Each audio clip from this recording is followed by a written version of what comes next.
2 Samuel chapter 9. David and Mephibosheth. David asked, "Is there anyone still left of the house of Saul to whom I can show kindness for Jonathan's sake?"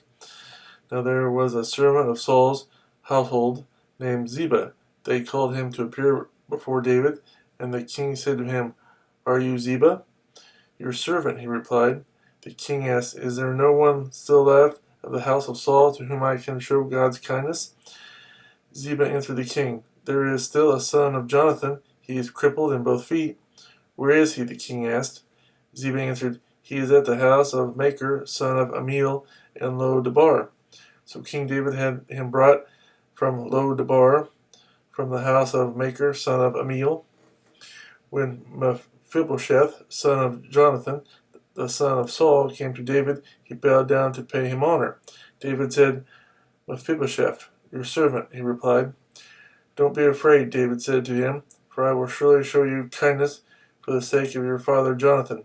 I will restore to you all the land that belonged to your grandfather Saul, and you will always eat at my table." Mephibosheth bowed down and said, "What is your servant that you should notice a dead dog like me?" Then the king summoned Ziba, Saul's servant, and said to him, "I have given your master's grandson everything that belonged to Saul and his family. You and your sons and your servants are to farm the land for him and bring in the crops so that your master's grandson may be provided for. And Mephibosheth, grandson of your master, will always eat at my table." Now Ziba had 15 sons and 20 servants. Then Ziba said to the king, "Your servant will do whatever my lord the king commands his servant to do." So Mephibosheth ate at David's table like one of the king's sons. Mephibosheth had a young son named Micah, and all the members of Ziba's household were servants of Mephibosheth.